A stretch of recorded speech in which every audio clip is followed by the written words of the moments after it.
Assalamu alaykum wa rahmatullahi wa barakatuh. Bienvenue sur Chemin du Tawhid, la chaîne où chaque mot est une goutte de lumière sur ton cœur. Si tu recherches une foi vivante, un lien profond avec Allah et un rappel constant de l'unicité qui purifie l'âme, abonne-toi et rejoins-nous dans cette marche vers l'éternité. Il y a des nuits où l'on se réveille sans savoir pourquoi. Le cœur est lourd, l'âme vide, et le monde paraît immense, mais étrangement sourd à nos douleurs. Tu as peut-être traversé ce moment où tu demandes à Allah de t'écouter, mais même les mots manquent. Tu souffres, mais tu ne sais plus comment appeler à l'aide. Et pourtant, chaque jour, tu répètes une prière qui contient toutes les réponses.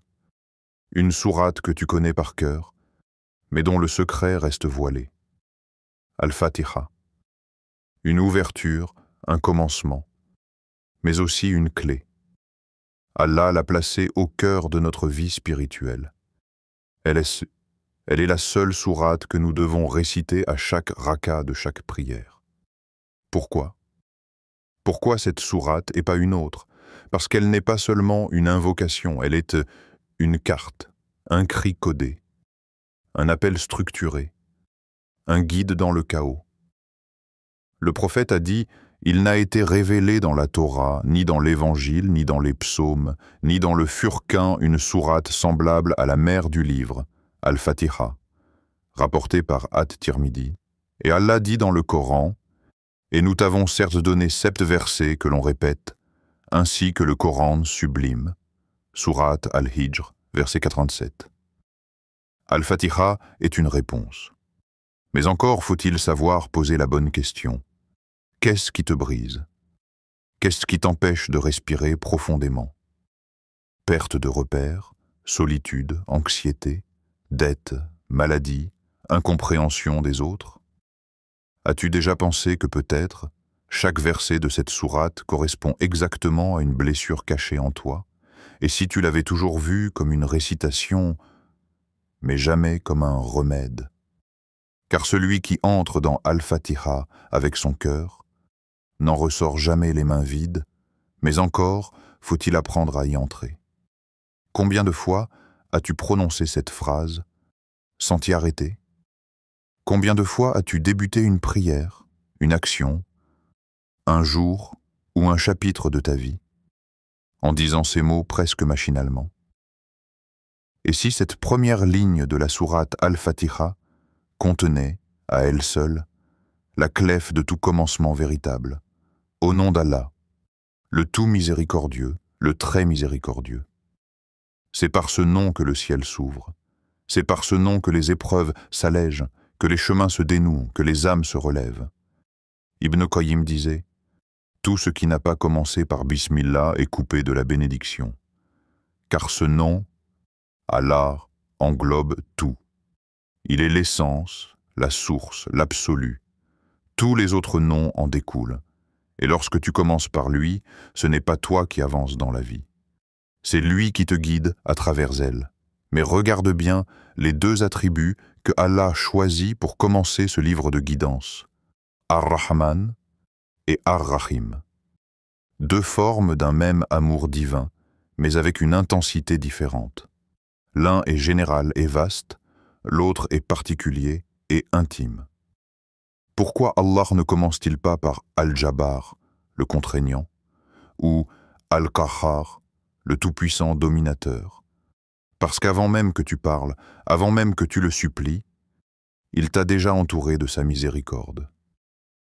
Et c'est ici que se trouve le premier secret pour résoudre tes problèmes.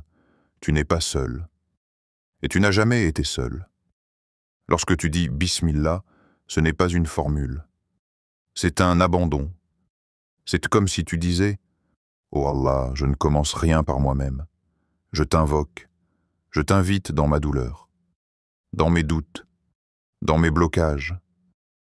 Viens toi-même guider ce qui me dépasse. Tu ne marches plus avec ton intelligence, ni avec ta force. Tu marches avec sa lumière. Mais la plupart des gens récitent et continuent à porter seuls leur fardeau. Et si, cette fois, tu décidais vraiment de commencer au nom d'Allah, et non pas au nom de ta peur, de ta colère, de ta fatigue ou de tes propres plans brisés. Car c'est seulement quand on commence au nom d'Allah que tout ce qui semblait impossible devient soudain ouvert, possible et rempli de douceur. Alhamdu lillahi rabbil alamin. Louange à Allah, Seigneur des mondes. Un verset court. Mais il faut parfois toute une vie pour le comprendre, ou une seule épreuve pour en percevoir la profondeur. Tu souffres. Et pourtant, le Coran te dit de commencer par louer. Tu as mal. Et Allah t'enseigne. Commence par dire Alhamdulillah. Ce n'est pas une contradiction. C'est un médicament spirituel. Celui qui sait louer Allah même dans la tempête a déjà dépassé les apparences de l'épreuve, car la louange n'est pas qu'un remerciement. Elle est une reconnaissance de la perfection du plan d'Allah, même lorsque toi tu ne vois que confusion. Tu dis « Je ne comprends pas pourquoi cela m'arrive ». Mais ton cœur répond « Alhamdulillah, je fais confiance à celui qui sait ». Et que dit Allah dans le Coran? Il se peut que vous détestiez quelque chose alors qu'Allah y a mis un grand bien pour vous. Sourate An-Nisa, verset 19. Le prophète, lorsqu'il perdait quelque chose, lorsqu'il voyait un malheur, ne répondait jamais par plainte ou colère. Il commençait toujours par « Alhamdulillah », parce qu'il savait que l'épreuve elle-même est un message codé, un appel à retourner vers le Seigneur des mondes. Mais quel est ce nom que nous découvrons ici? Rabb al-Alamin. Le Seigneur des mondes, pas seulement ton Seigneur, mais le Seigneur de tous les mondes visibles et invisibles, des galaxies et des atomes, des corps et des âmes.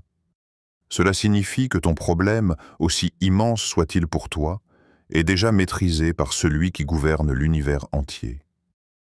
Il est ton Rabb, celui qui nourrit, élève, façonne, rectifie et guérit, même ce que tu ne vois pas, même ce que tu ne comprends pas encore. Alors quand tu dis « Alhamdu lillah Rabb al-Alamin », tu ne fais pas que louer. Tu te souviens que tu n'es pas entre les mains du hasard. Tu n'es pas seul face au chaos. Tu es sous le regard d'un Seigneur qui éduque ton cœur à travers chaque secousse. Et c'est ici que commence la paix, pas lorsqu'il change la situation extérieure, mais lorsqu'il transforme ton regard intérieur, Ar-Rahmani Ar-Rahim. C'est la deuxième fois que ces deux noms divins apparaissent dans Al-Fatiha. Une répétition? Non. Un appel insistant de l'amour divin. Un rappel que même dans tes pires instants, la porte la plus proche est celle de sa miséricorde. Pourquoi Allah répète-t-il ces deux attributs ici, alors qu'ils ont déjà été mentionnés dans Bismillah? Parce qu'à chaque pas vers lui, tu oublies sa douceur et tu te rappelles tes fautes. Et il veut que tu comprennes, ce n'est pas ta perfection qui te rapproche de lui, c'est sa miséricorde qui te relève, encore et encore. Le prophète a dit, Allah a écrit dans un livre qui est auprès de lui au-dessus du trône, « Ma miséricorde l'emporte sur ma colère » Sahih al-Bukhari. Quand tu regardes ta vie et que tu vois des blessures, rappelle-toi que ton Seigneur ne cesse de t'envelopper de deux couches de Rahma. Ar-Rahman, la miséricorde universelle qui te nourrit, te protège, même lorsque tu l'oublies. Ar-Rahim, la miséricorde particulière réservée à ses serviteurs croyants, dans l'intimité du lien, dans les détails invisibles de ta vie. Tu respires, tu dors, tu souris parfois, sans raison. Tu entends un verset au bon moment. C'est Ar-Rahman wa Ar-Rahim qui te parle. Même dans ton malheur, il y a des gouttes de lumière, mais tu dois apprendre à les voir. Et si tu savais à quel point Allah veut ton retour, il n'attend pas ta perfection, il attend ton appel sincère. Même un murmure dans la nuit, même une larme posée entre deux prières, peut ouvrir des portes que des années d'efforts n'auraient jamais ouvertes. C'est pourquoi Al-Fatiha te répète ces deux noms pour que tu n'oublies jamais. Tu n'as pas besoin d'un miracle extérieur. Tu as besoin d'un cœur tourné sincèrement vers celui dont la miséricorde entoure toute chose. Et ma miséricorde embrasse toute chose. Sourate Al-A'raf, verset 156. Et toi, fais-tu partie de ces cœurs qui espèrent encore cette miséricorde? Ou as-tu laissé les épreuves de la vie t'en détourner? Maliki Yaoumi ad-Din, maître du jour de la rétribution. Voilà un verset que l'on lit, souvent sans en sentir le frisson. Et pourtant, il contient un secret vertigineux. La fin de toutes injustices, la réponse à tous les silences, la vérité après toutes les confusions. Ce verset est un miroir. Un miroir qui te montre que tout ce que tu vis ici-bas, douleur, attente, perte, injustice, n'est pas définitif. Car il y aura un jour où chaque larme sera pesée, où chaque soupir patient trouvera son sens, où chaque injustice criera enfin justice. Le mot utilisé est « Malik » qui signifie le souverain, le propriétaire absolu. Ce jour-là, aucun roi, aucun riche, aucun tyran, aucun puissant ne possédera quoi que ce soit. À qui appartient la royauté aujourd'hui? À Allah, l'unique, le dominateur suprême. Sourate Ghafir, verset 16. Alors pourquoi ce verset est-il un remède à tes problèmes? Parce qu'il te rappelle que ce monde n'est qu'un passage. Ce qui t'est pris ici-bas te sera rendu avec justice là-bas. Ce que tu ne comprends pas aujourd'hui te sera révélé dans une lumière parfaite demain. Mais il y a plus. Ce verset te rappelle aussi que tu as un rendez-vous avec ton âme. Tu marches, tu travailles, tu souffres, mais chaque pas t'approche de ce jour. Cela ne doit pas faire peur. Cela doit éveiller, parce que celui qui t'attend ce jour-là, c'est Ar-Rahman, Ar-Rahim. Et si tu vis ta vie en lien avec lui, alors ce jour sera une délivrance et non un jugement. Ibn Kathir rapporte que lorsque le prophète récitait ce verset, il s'arrêtait longuement, comme s'il voyait ce jour, comme s'il y avait un silence sacre à respecter.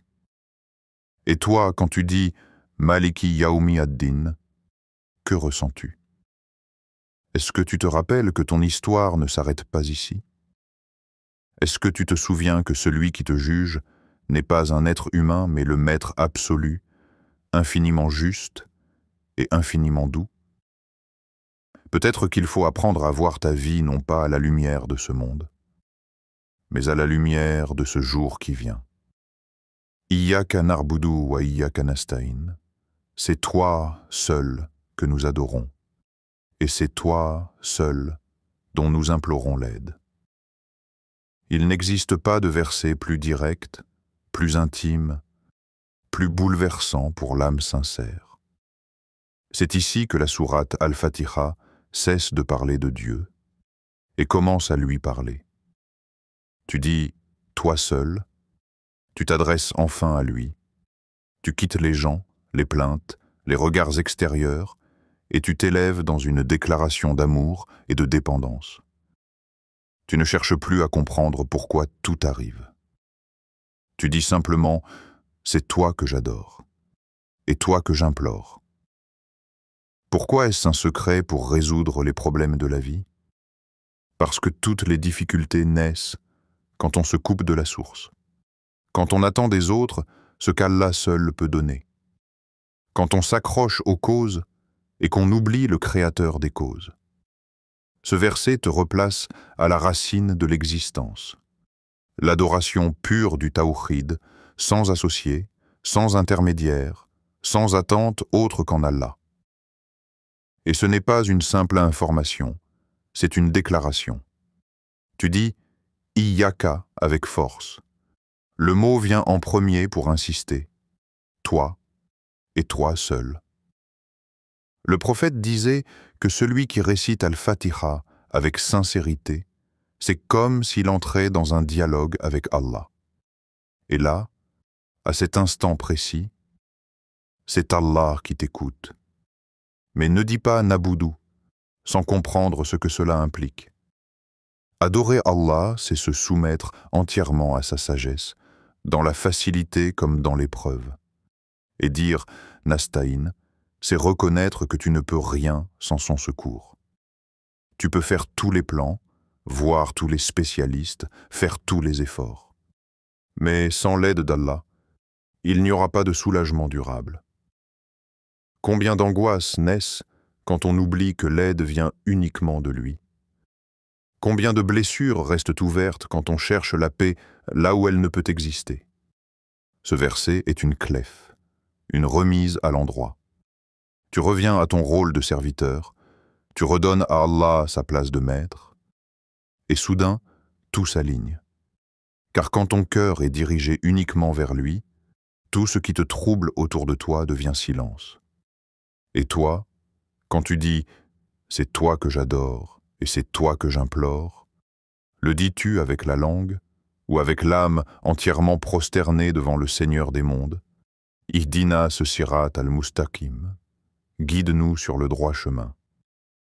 Voilà une invocation que chaque croyant répète au moins 17 fois par jour dans sa prière. Mais qu'est-ce que cela signifie? Vraiment? Ce n'est pas une simple requête, c'est un cri intérieur. Un cri du cœur qui dit « Ya Allah, je suis perdu sans toi. Même si j'ai des plans, des objectifs, de la force, sans ta lumière, je trébuche. Sans ta guidance, je m'égare. » Le Sirat al-Mustaqim n'est pas une route visible avec des panneaux, c'est un chemin spirituel, parfois invisible, mais parfaitement clair à celui dont le cœur est sincère. C'est le chemin du tawhid, de la soumission, de la fidélité à Allah dans un monde rempli de distractions et de confusion.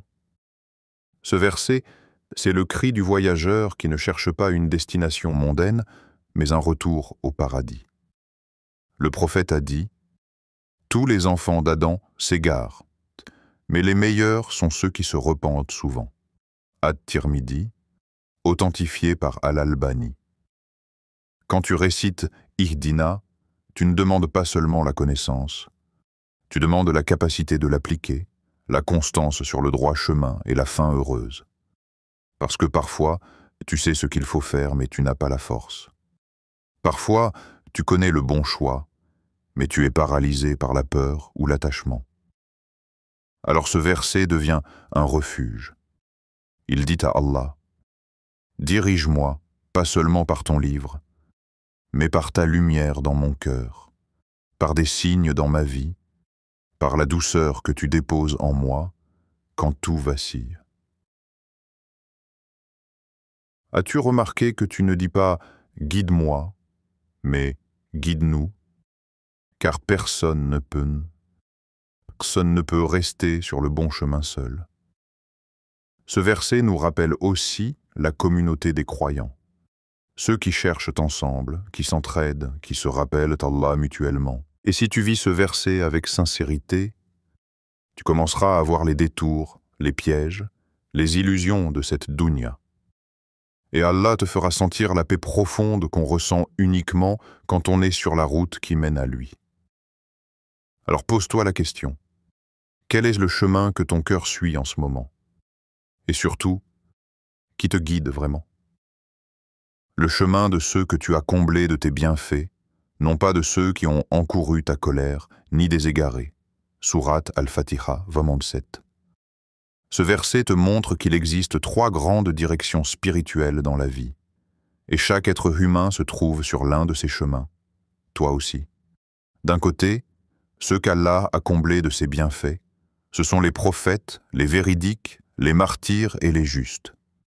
Allah dit dans la sourate An-Nisa, « Quiconque obéit à Allah et aux messagers, ceux-là seront avec ceux qu'Allah a comblés de faveur, les prophètes, les véridiques, les martyrs et les vertueux. » Sourate An-Nisa, verset 69. Ils ont reçu la lumière du tawhid, la droiture, la paix intérieure, l'amour d'Allah. Ils vivent connectés, les pieds sur terre mais le cœur tourné vers le ciel. Mais il y a un deuxième chemin. Ceux qui ont encouru la colère d'Allah. Ils connaissaient la vérité, mais l'ont rejetée ou déformée. Ils ont vu la lumière, mais ont préféré l'orgueil, l'injustice ou les intérêts personnels. Ils ont eu la science, mais pas la soumission. Et enfin, il y a ceux qui sont égarés. Ce sont ceux qui cherchent peut-être sincèrement, mais sans lumière, sans révélation, sans guide. Ils veulent le bien, mais marchent dans la brume, à tâtons, sans repère. Alors maintenant, tu comprends pourquoi ce verset est un secret immense pour ta vie. Car il te permet, à chaque prière, de te réaligner. Tu demandes non seulement d'être guidé, mais de rester loin de deux grandes dérives, la connaissance sans cœur ou la sincérité sans lumière. Et entre les deux, il y a le chemin pur de ce qu'Allah a aimé et qui l'aime, ceux qui avancent avec le Coran dans la main et la foi dans le cœur. C'est un chemin parfois difficile, parfois incompris, parfois solitaire, mais c'est le seul qui mène à Allah. Ce verset t'invite à te poser la question que trop peu de gens osent affronter. Sur quel chemin suis-je réellement? Et si je m'écarte, ai-je la sincérité de demander à revenir? La sourate Al-Fatiha se termine en nous montrant le chemin. Mais c'est dans la confiance totale en Allah que le secret prend tout son sens. Allah dit dans son livre, et lorsqu'il décide une chose, il dit seulement « soit », et elle est aussitôt. Sourate Yassin 36-82. Peu importe la difficulté, l'épreuve, l'ampleur de ta détresse, Allah est le seul maître du changement, de la guérison, du soulagement, et c'est en lui plaçant ta confiance sincère que ton cœur trouvera la paix. Le prophète a enseigné, si vous aviez confiance en Allah comme il faut, il vous donnerait comme il donne aux oiseaux. Ils sortent le matin affamés et reviennent le soir rassasiés. At-Tirmidhi, authentifié par Al-Albani. Cela ne veut pas dire rester passif, ni oublier l'effort. Mais c'est la certitude que le résultat appartient à Allah seul, et que lui seul peut apaiser ta douleur. Quand tu récites la sourate Al-Fatiha, prends conscience que chaque mot est un lien entre toi et le Tout-Puissant. C'est une conversation intime où tu dévoiles tes faiblesses et lui offres ta confiance. Et alors, la lourdeur de la vie peut devenir légère, les soucis trouvent une lumière, et les cœurs brisés se reconstruisent dans sa miséricorde infinie. N'oublie jamais, le secret pour résoudre tes problèmes ne se trouve pas dans le monde, mais dans ce dialogue sacré avec celui qui tient tout entre ses mains. Que ce message soit une source de lumière et de paix sur ton chemin. Si cette marche vers le Tawhid a touché ton cœur, abonne-toi pour ne rien manquer. Et laissez un like pour nous soutenir. Wa assalamu alaykum wa rahmatullahi wa barakatuh.